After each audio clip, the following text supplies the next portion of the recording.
I've got 8 random questions, and I'll Okay. just have you pick your numbers. Fab.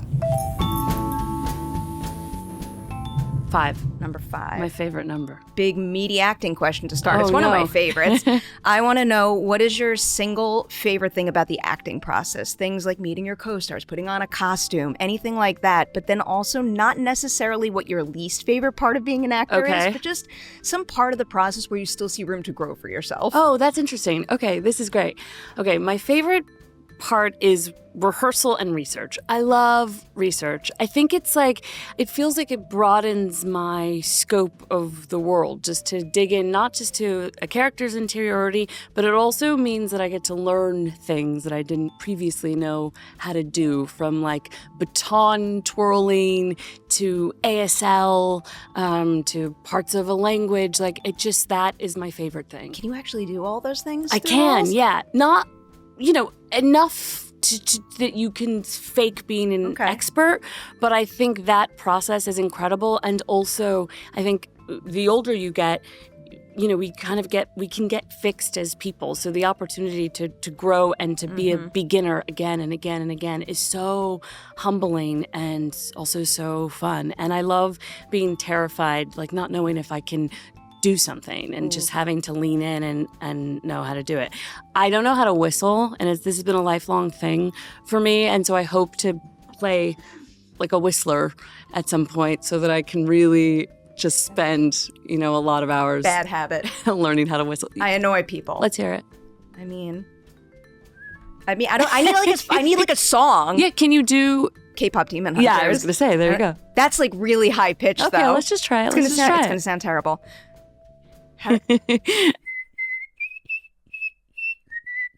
Oh, see. Oh, wow. That, like, If I could do actually did that. If I could do that, I would be doing that a lot. Picked it up from a poppy. Wow, really, really I good. enjoy thinking about. I like whistling, and I enjoy thinking about it being a thing that he passed down to me. But whenever I walk around whistling, everyone's like, "Shut up." No. It's a beautiful thing. One day, maybe I Okay. will learn how to whistle. Okay. Finally. I like that. Back half of the question. The now. back half of the question. Okay. First of all, I think there's always room to grow Yes. and improve. It's also something I love about this job. But something that I've never been able to shake is I love my job. I love when I'm in my trailer. I can't wait to get to set. But for some reason, there's always like slight dread when the knock on the door. I wish I didn't have like a visceral response to it, but I do. Like a little bit of a jump scare. Yeah, it's a jump scare every time. I know you like horror. I don't know what it is. I think it's just it's energizing, but I wish I didn't. What is always the state you're have in when that. that happens? Like, are you just like in the zone and then it catches you off guard? Kind of. I don't know. It's just it's like Pavlovian. You know what I mean? Just any time I hear that when I'm in a trailer, I'm like, oh God, oh no, they're coming for me. I don't know what it is, but I Your have that. version of the knock at the door is the Collider version of the Slack chime. And I have someone in the room right now who knows what I'm talking about. I hear that chime in my sleep, and I know I'm being summoned. Okay, so you have that. do. I recently, I've been asking. I'm coming out of the closet with this Yes. this thing that I have, this preoccupation with the knock, and I'm starting to ask other actors if they have this feeling. I feel like I'm gonna put that somewhere on the list, and it can be a question that I bring back, and I can get the variety of responses to the knock. Will you please? I also bet you anything there's the widest variety of responses to the knock also. Yeah, that's true. Maybe I should start a podcast called The Knock, and I just ask people about this. I love that. All right. I love that. I'm into it. You I'm heard into it. here It all first. started on Collider Ladies Night. Okay. All right, so you got a 5. What is your second number? 2. Number 2, I like this one as well. This one's called Scene Swap. If you could swap roles with any past co-stars specifically to try one scene of theirs, who would you choose and why? Ooh.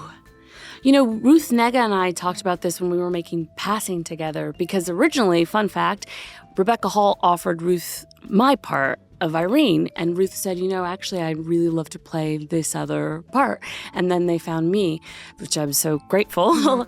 But Ruth and I talked about if we could swap. And I guess the scene, it's hard to imagine though, because I can't imagine anyone but Ruth, honestly. But there's a scene when I first see Ruth's character from across the room, and she's extraordinary, like what she does without language is remarkable. And I guess I would like to swap only because she's such a dazzling actor that I would have loved to see her Irene. I love the singularity of certain performances, but I'm also fascinated by like the potential experimentation of seeing how something changes when two different artists approach it in their own unique ways. Yeah, I know. It's kind of extraordinary. We even talked about that on Hedda a little bit because obviously it's a play that so many people have played, and we're like, what if you did this and I did this? And if we were a proper company, we'd maybe do that. I have a pitch.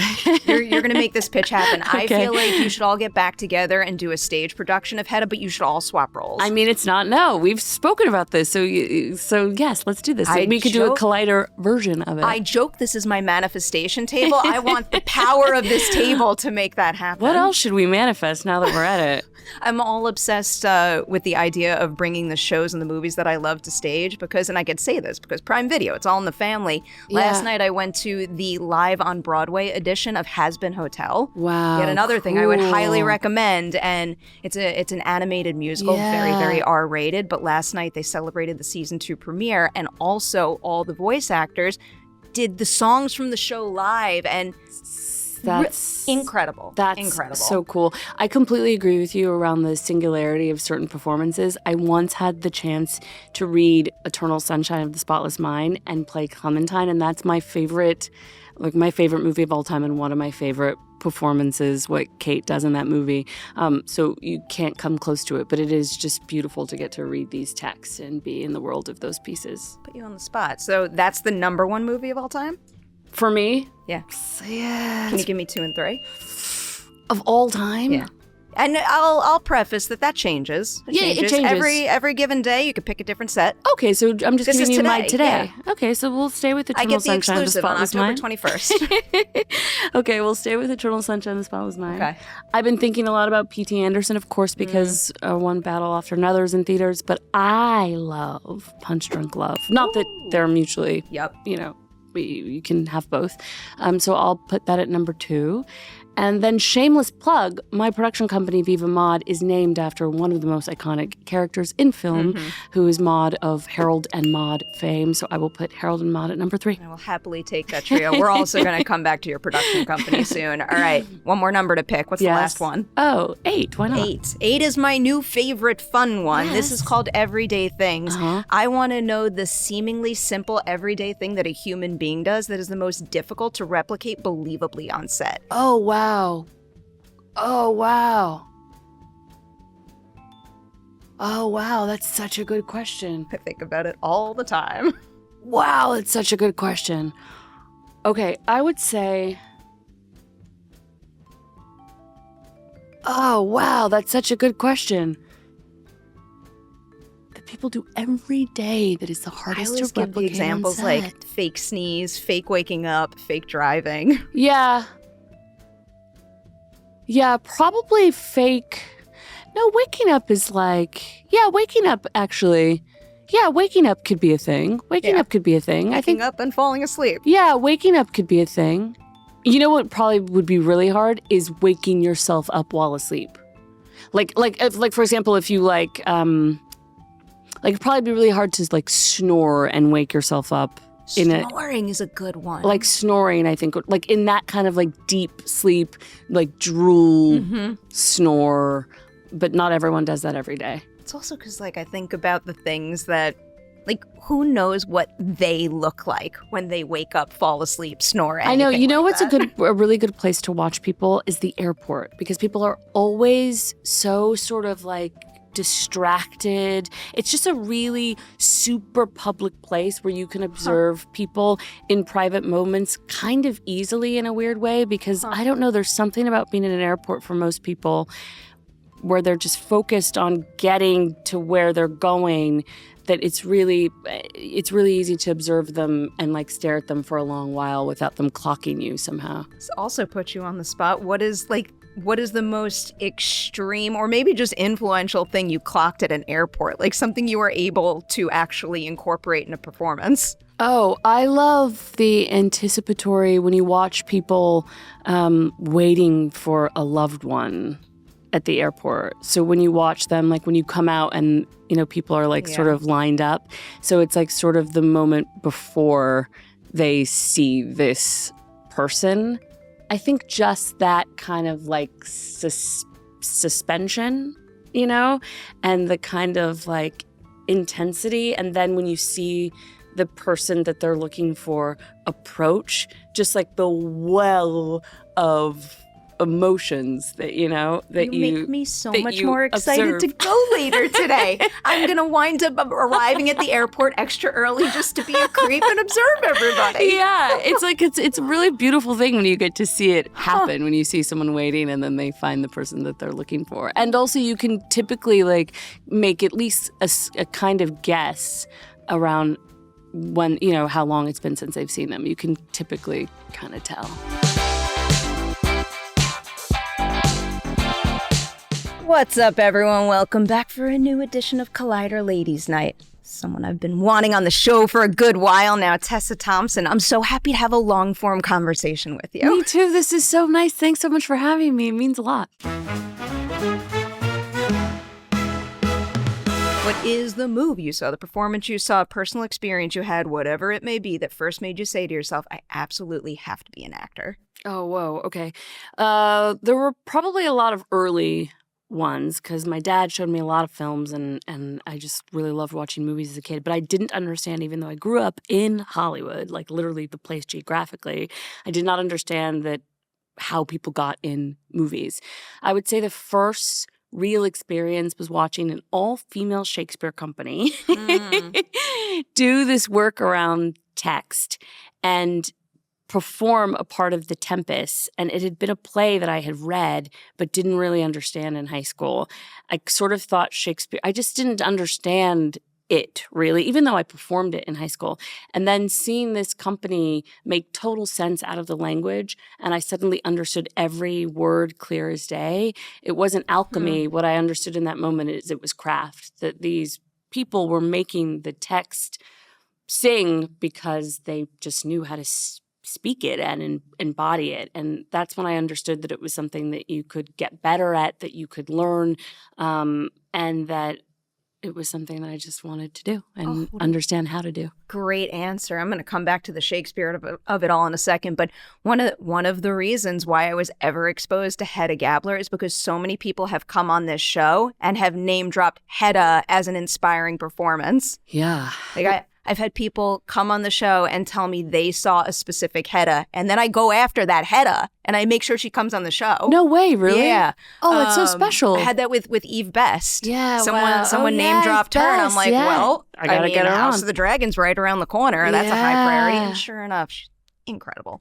So cool. Oh. I mean, yeah, it is. So I didn't ever see Hedda on stage, but then in preparing, I watched so many archives of incredible performances, and yeah, of course, they would make you want to do that. So many things to lean on, and then also having Nina right there by your side. I That's know. Wild to me. Wish there was an archive of her performance because, of course, she played Hedda for 6 years in Berlin, which says a lot about German theater. I'd be like, very curious to know about that. Our longest running production is like Cats or something here, but in Germany, you can do Hedda Gabler for 6 years. It's pretty impressive. I can go on and on about Cats as well. So could I.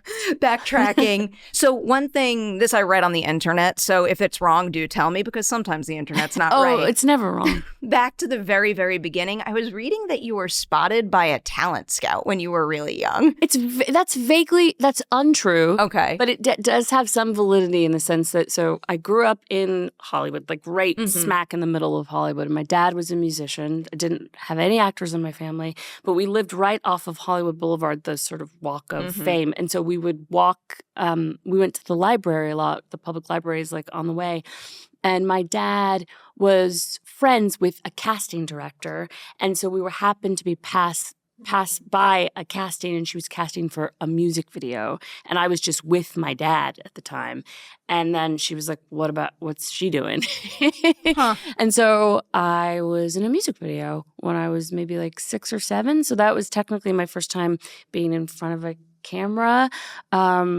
So it was a very short-lived career because I then did not become a child actor, but I got to do a couple of McDonald's commercials just because the casting director liked me. And so I had a very short stint And technically, it did happen on Hollywood Boulevard. Do you remember when it shifted to becoming a career goal? Yeah, what's so funny is I ended up, the way I got my first proper agent is there had been an agent that had helped me when I was a kid, and I just stalked them and called them, and I was now maybe 19 or 20 and doing theater in Los Angeles and knew that I wanted to be an actor. And I said, you helped me with some contracts when I was your agency did when I was 6 years old, could you maybe help me again?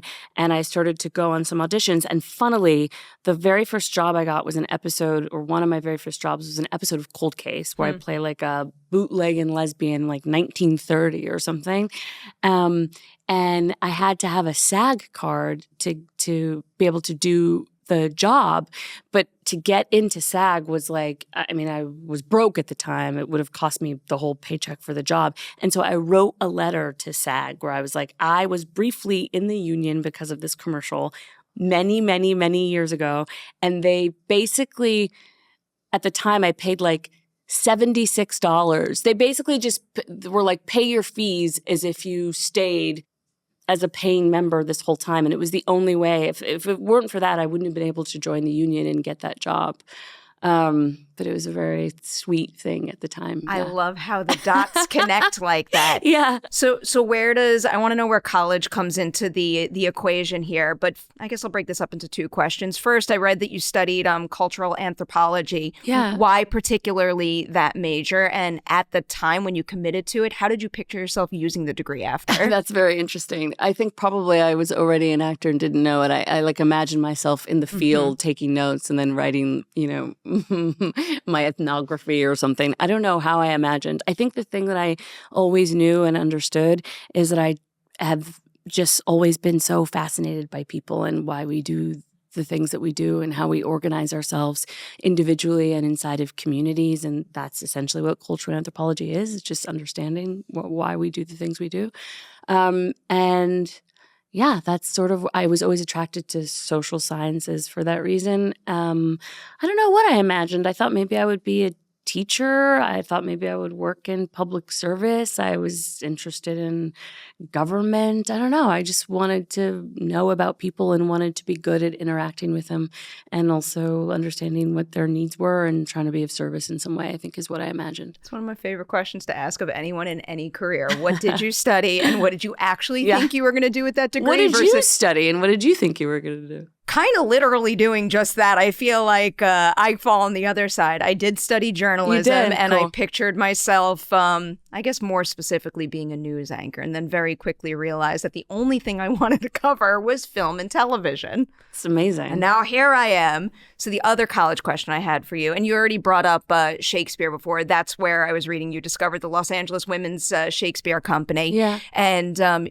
you brought up how that other production inspired you, but I feel like it's one thing to be inspired by someone else performing Shakespeare, and it's a completely different situation when you realize you yourself, one, can do it and feel creatively fulfilled by it. So do you remember the first time that hit you, that you were especially well suited to perform that kind of material? Oh, that's interesting.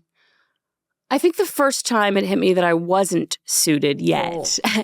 I enjoyed being on stage, but I didn't have craft enough to feel like I was really serving the text. And so I think that's what felt exciting, was to be able to learn and grow. And so I started apprenticing with that company and then later went on to study it at a classical theater company. Some of my classmates were like Chris Pine. It was like a very sweet community of folks that were just trying to learn and grow. And I think I then went on to do a production of Romeo and Juliet. And I think that was the first time where I was like, oh, this feels like something. And then ironically, that really helped me because there was a full page in the arts section where there was a picture of me. And it really helped me have meetings with casting directors and eventually get an agent. But it wasn't sort of the connection to it being a good thing to do professionally. I think really just artistically feeling kind of this spark, being able to communicate to the audience, getting a laugh where I knew one existed, feeling supported by the text, that was just such a huge thing at the time for me. At the time, did you think that the career was primarily going to be on stage doing that kind of work? Yes, absolutely, yeah. So after that, I was like, okay, cool, so I should go to conservatory. So then I was like, I want to apply to Juilliard, and maybe I'll, even I could apply maybe to RADA or Lambda, or like I just thought, or NYU. I thought for sure it would be just the stage. Yeah, I didn't think I would do television and film. And the only way that I even started auditioning for TV and film was because I was so broke. I was like dancing at bar mitzvahs. I was a hostess at a Chinese restaurant. I was a cocktail waitress at a pool hall. I just had all of these jobs. And then someone said to me, maybe you should go up for some commercials, or maybe you should, there's pilot season. Maybe you could go out for a couple things and see where it lands. And that sort of changed my trajectory hugely. But I really feel lucky in a way that I already lived in Los Angeles because I didn't have to make the pilgrimage as many people do. I'm not sure I would have, to be honest. I don't know. Something we discuss on this show often because that's a leap that is very, very scary to make. It's super scary. And so uncertain. It goes back to my degree question. I phrase it the same way when I ask about someone's experience moving to Hollywood. I'll ask them, like, what did you picture happening when you first got there, and how does that compare to what actually happened when you landed in LA? Night and day. Night and day often. I bet. Yeah. I don't know. Maybe I would have, but I don't know that I would have. The stars aligned. Yeah. It was meant to be. And eventually, it landed you a series regular role on Veronica Mars. Yeah, one of my first jobs. Yep. For one of the first big jobs. Looking back on that experience, what is something about it and also the people that worked on that show that now makes you think, I am so glad that one of my first big professional experience was on that set with those people? Oh, I mean, getting to watch Kristen Bell, who was so good, so skilled. I know that some people say, whether you're doing stage or whether you're on screen, it's sort of the same thing. Sure, you're trying to find some kind of emotional truth, but it's very different. And that job in particular was quite a technical job. You really had to hit your mark. And Kristen was so wonderful at it, so getting to watch her, it was really my education in working for a camera. And yeah, there were definitely some blunders along the way for sure. Learning on the job is there has to be not a lot of room to fail, but it was a great training ground for sure. I've heard only the best about her when she's number one. I just had Darcy Carden on the show and was just singing her praises with The Good Place. She's great. I know. It's a particular thing to be the number one on the call sheet, as they say. It mostly means you just work all the time, so it requires a kind of stamina, and also you end up really setting the tone for the crew and what it feels like energetically on a set, and it's really important. You well know now. It's not just about being the lead on screen. It's also about being a leader on set. Completely. And I think Kristen did that so fantastically well, and also was just so good at playing that character. And it was just so, it was amazing to get to watch her. I'll veer towards a couple of broader questions. You can name whatever films and shows you want. I've been asked this in a while, and it came to mind. When you first started out, what was one of the very first shows or films you did that made you stop and go, like, yes, this feels like it well represents how I want the industry to see me, like the types of projects I want to pursue and the types of roles that I'm capable of performing? Oh, wow. That's such a good question. I think for me, a real defining moment was making a film called Dear White People that I made with the first-time director at the time, Justin Simien. Look at Justin now. I know. Who then went on to make Dear White People as a television show, and it was so brilliant, and I got to go on in Cameo, and that was really cool and surreal. But I think at the time it felt like the first time getting to play a character that really was not just kind of the object of the narrative, but the subject of the narrative, which is not to say that I hadn't played, Jackie was great on Veronica Mars, but it wasn't so much about her interior life. She served a purpose inside of this sort of bigger picture. And my character, Sam White, really, got to be complicated and nuanced, and I hadn't gotten to sink my teeth into something like that. And also the piece itself in some ways was an indictment of Hollywood and the kinds of roles that are given to actors of color. And that also felt like a relief because there was a lot of moments in my early career where things that came my way just felt they felt like they lacked real humanity sometimes. They felt stereotypical. And sometimes I worried that if I wanted to have a long career that there wouldn't be enough roles that were interesting enough that I could really, really use my full kind of breadth of humanity inside of. And so Justin, what he did with that film and the chance that he gave me also helped me understand that, yes, there were those things. You just had to find those filmmakers that wanted to do that. And it really did change my life at the time. I mean, so many things I think came after that film. So, but even if it hadn't, just the experience of making that film was so incredible. Some of what you said is making me think of this question, another question that I also haven't asked in a while, and I probably should be asking more often. Do you remember the very first time you felt the power of your own voice on a set? A time when you spoke up, you were heard, and something either on screen or maybe behind the scenes changed for the better? Oh, wow. That's such a good question.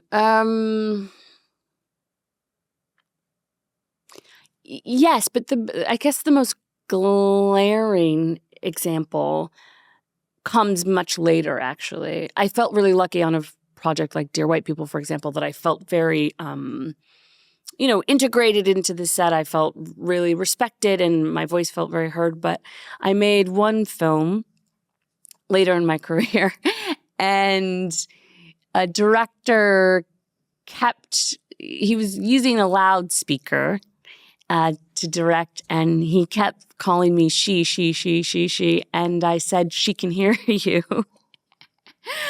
And then we had a confronting conversation, which ended up being like super, super generative. And I think sometimes inside of very big projects, sometimes they can lack a sense of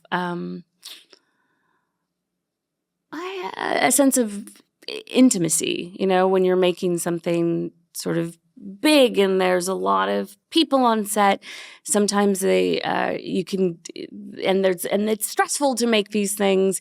Sometimes, I feel like a sense of real, just being able to really treat everyone like a human on set gets a little lost.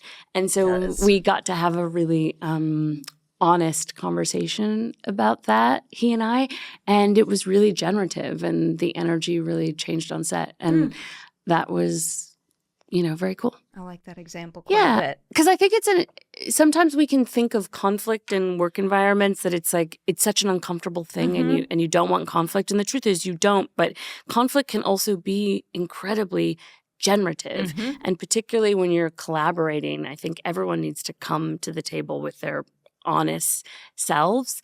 And I think there's always room to improve the experience of making the thing. I think sometimes, particularly in Hollywood, there's a lot of focus on making something that's great, but the experience of making it doesn't necessarily need to be great. And sometimes there's this idea that the harder it is, the more conflict it is, that it's... I've got a lot to say about that. Yeah, that it's bound, that's a part of the struggle and that's a part of the process. And particularly for actors, this idea of it being really challenging and hard to make a thing.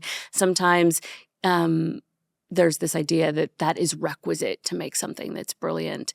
And I certainly spent a lot of my early career, because that was sort of the common knowledge, with thinking that you sort of torture yourself to make something that's brilliant. And I don't think that that's the case. I think you can make something in an environment that is harmonious and gentle and kind, and you can also make something that's brilliant. And I think as a leader in particular, I think a part of being very, very, very good at your job is to be able to do it excellently and treat people well. And that's something that I didn't know I could expect out of the industry or expect out of my collaborators. And it was really that moment of conflict with that director that I realized, like, oh, that's what I want. That's what I want. And you can hold people to task and we can do better together. And so it ended up being a really beautiful experience that started out a little confronting. So beautiful answer to that question. One follow-up question that popped up in my mind as you were explaining some of that.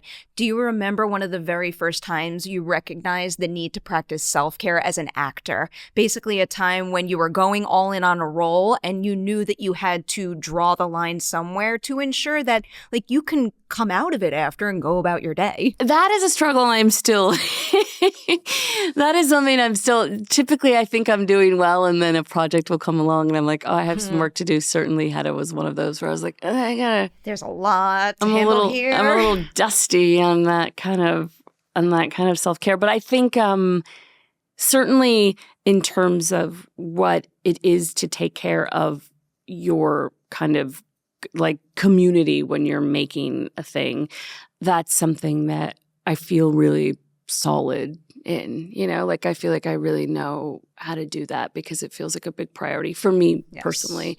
I really like that. Makes me happy to have you as a leader in this industry and hearing about all the wonderful things your production company is doing. Much. I like it. Much. Before we veer towards Hedda, I have to make one other pit stop. Gotta talk about Marvel. Okay, yes, please. I'm gonna come at you with two questions, one to get at the beginning of it, and then one to, I don't know, pave the way to the future, even though I know you're not going to tell me anything. The beginning, though. So I feel like from the outsider perspective, from the limited perspective, a lot of people look at the opportunity to join the MCU and they're like, that right there is a golden ticket. It's easy breezy from there on out. But I know there's a lot of layers to that situation. It might be accurate to a degree, but there are layers. So in an effort to hit two of those layers, when you first got cast in the MCU, what is something that changed for the better because you were part of one of the biggest film franchises of all time? But then can you also pinpoint a misconception you had about what it meant to be part of one of the biggest franchises of all time? Oh, that's interesting. Yeah. I think a common misconception a little bit is there's this idea that people talk about a lot in Hollywood, like one for you and one for them. And typically I think something like Marvel gets bracketed in this space of like one for them. And I didn't have that relationship to it when I joined it. I felt really excited. Like Taika was a indie filmmaker that I really loved and respected and really liked his films. And we really approached making the first Thor with that kind of spirit, or my first Thor, I should say. It was definitely not the first one, but making it with this sort of indie spirit. And I think that is something that, for me, it didn't feel, obviously the scale was different than making independent films, but the energy of making it felt very scrappy, I guess, in a way that was really refreshing. But that is not true of all of the films necessarily. So I think that's something that I kind of came into the MCU thinking, oh, well, that's what the experience of making these films is like. And that isn't always the case. But I think another thing is there's this idea sometimes that if you do and call it the MCU or Marvel by another name, but if you make big franchise movies, there's this idea that then you can get smaller, independent, interesting stories greenlit much easier. And I suppose maybe there's some level of validity to that, but I'm not sure that that's entirely true. And I think also maintaining the interest and availability to do much smaller projects after you've entered these bigger spaces is something that requires work and also like community support around you, because obviously I'm here, but there's a whole organism and team and people behind me that also make it possible for me to do what I do. And I think you have to be on the same page about the kind of career that you want to pave. And I think sometimes when you enter some of these bigger franchise spaces, there's also, maybe, a kind of filmmaker that sees you differently now, a kind of auteur that maybe doesn't imagine. Like, for example, you would think that it'd be easier to make interesting indie movies, but Boots Riley offered me a role in his film Sorry to Bother You. And then by the time he went to make it, I had made a Marvel movie, and he told me that I couldn't be in Sorry to Bother You anymore because I was too visible. And I had to fight him. I said, no, sir. I have the email of you offering me this movie, please. And I auditioned for him. I said, let me prove to you, I promise you, I can still do this. And so I got on a Zoom with him and Lakeith Stanfield, and we had a chemistry test, and he said, fine, you can be in the movie. But because I had made a Marvel movie, he just didn't think that I could enter that indie space. And so that's something that I never imagined. I just thought it would always— That's a particular thing that no one talks about nearly enough, but I have to imagine that is something that big franchise actors bump up against all the time. I think so too, because I think you're sort of seen in a particular way. So that's something that I hadn't imagined would be the case, but was. But I just feel really lucky that I've gotten to exist in all of these different spaces, and it's so it's such a dream. It really is. Don't blame you. Working with a lot of good people over there. Here's where I'll test the waters. I know you're not going to tell me if you're actually in any upcoming movies or not, but just from like a creative perspective for you as an actor who is always looking to challenge yourself and evolve your craft. Yeah. What untapped corner of Valkyrie would you most want to explore? Something that jumping back into that role would continue to make it a fulfilling experience for you. Yeah. I mean, one of the things that is so cool about getting to play in the MCU is obviously all the incredible actors that you get to act alongside. And then also depending on the tone of the film that you exist in, you get to find these new facets of the character. And so I feel like I've mostly existed in kind of a comedic space with Valkyrie, but I'm curious if I were in a film that, felt less comedic, how she would show up in those particular spaces. And then also just getting into that kind of shape again is like always a challenge. I wouldn't mind that. I like what you're pitching here. Yeah. If you had the opportunity to see her share the screen with any other Marvel character that she hasn't in the past, who would you pick that you might think, is that English? That you would think would help you unearth a new layer of her or gain access to a layer of her that you didn't get in the past? That's such an interesting question. I'm so glad I got it out eventually. Whoa, that's really good. Gosh. You know what? I think Sebastian Stan. I don't know what his character would bring out in me necessarily, but I really love Sebastian. We really want to make something together eventually. It might not be in the MCU, but I just think he's such a tremendous actor, and it would be so fun to get to play with him. Brings maximum complexity to that character, and after seeing how he evolved in Thunderbolts, I feel like that's also the way that they've evolved as leaders. I feel like that would make them an interesting pairing. Yeah, I think so too. I think there could be something there. So I'm into that. I'm also really into Hedda.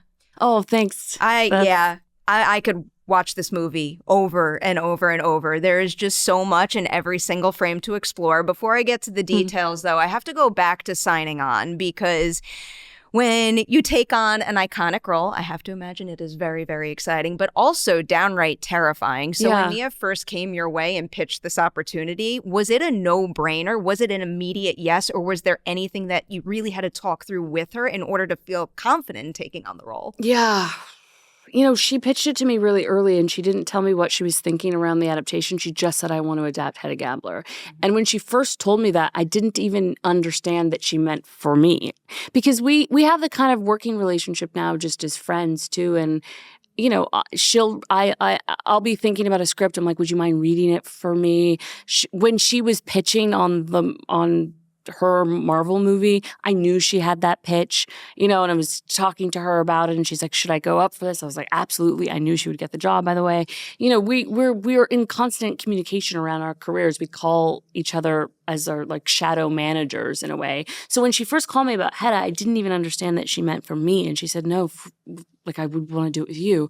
And I was like, well, that's incredible. And then she sent me the script sometime after that. And when I understood what she wanted to do with the piece, then it was completely an instant yes. Because I sort of think when you take a classic like this, I sort of think you have to really, really put your spin on it to make an imperative for it, particularly on film. And also there's been so many iconic, incredible Heddas that have been committed both to film and certainly on the stage that I just, in isolation, I didn't understand what compelled her.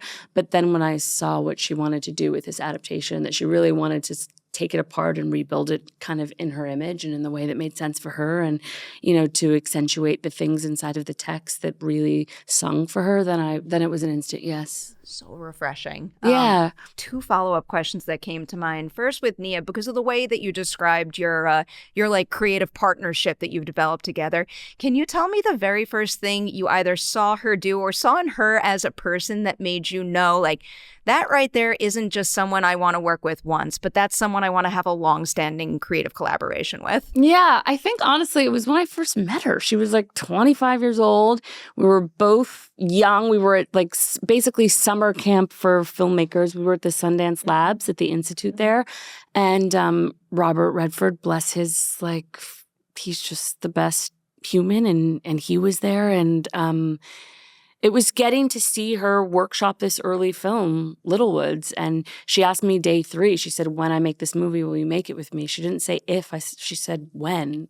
She just was so determined, and getting to see her in that environment where you're being mentored by Robert Redford and by all these extraordinary people, and to see her learn and grow and be able to be so steadfast in her vision.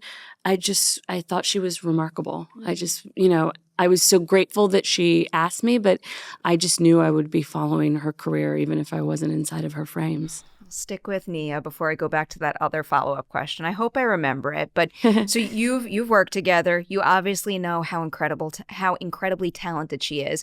What is something you saw her do on the Hedda set that made you stop and go like, my God, I knew you were good, but I never realized you were going to be capable of that? Oh, I think the cinematic language, because I produced Hedda too, but we had a real like separation of church and state. She would be like, can I ask you a producer question? And I'd put on a producer hat for a second. And then otherwise, I didn't go to the monitors. I never watched playback. It was like her world, But I think the cinematic language of communicating some of these things and this really dazzling sort of dolly shot that she invented, and they made this special lens, just sort of her understanding of how to communicate to the brilliant Sean Bobbitt, who's like unparalleled. Incredible. But that one of the best cinematographers of all time, just like legendary cinematographer.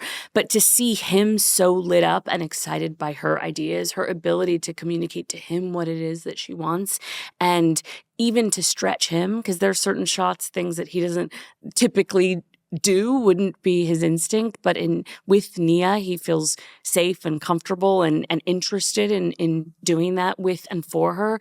So I think getting to observe that was really incredible, Coolest quality in a leader, someone that makes everybody on their team feel like maybe they're scared to do this thing, but they can tackle it because they're with her. Yeah. Actually, I'll ask a question that leans into that. What is something that you were only able to accomplish as an actor playing Hedda because it was her at the top, at the helm, behind the lens? That's such a great question. I think we really wanted to make Hedda, which is not, I think it's Nia's brilliance. She wanted to make a film that also had a kind of buoyancy to it, which I don't think is what you typically think of necessarily with Hedda Gabler, that the film had its own sort of pizzazz, and it had its own kind of wink and a bit of mischief inside of it. And I think she really allowed me to tap into that myself. She really invited that kind of mischief from my portrayal of Hedda. And then in general, she was so fun on the set that she kept the energy so light in between takes and really made everyone feel like a company, you know?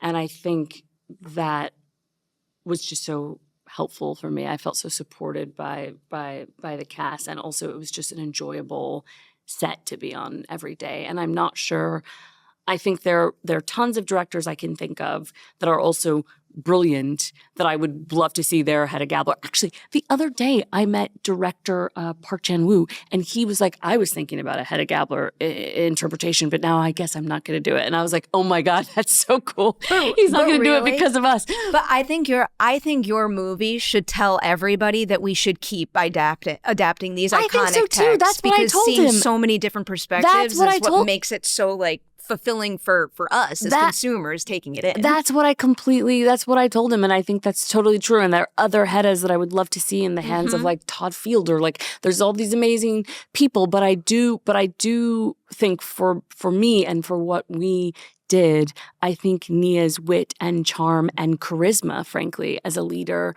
contributed so much to the spirit and the sort of fizz of the movie. The movie does have a fizz. It's an fizzy. Appropriate word to use. Yeah, it has fizz. So now we've highlighted Nia. I got to highlight your incredible co-stars here. Yeah. Here's how I'll get at it, because I'm a big nerd for the variety of acting techniques out there.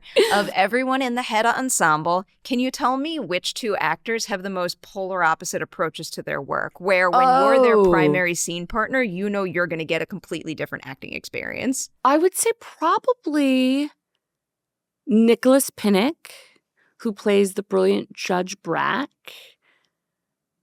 and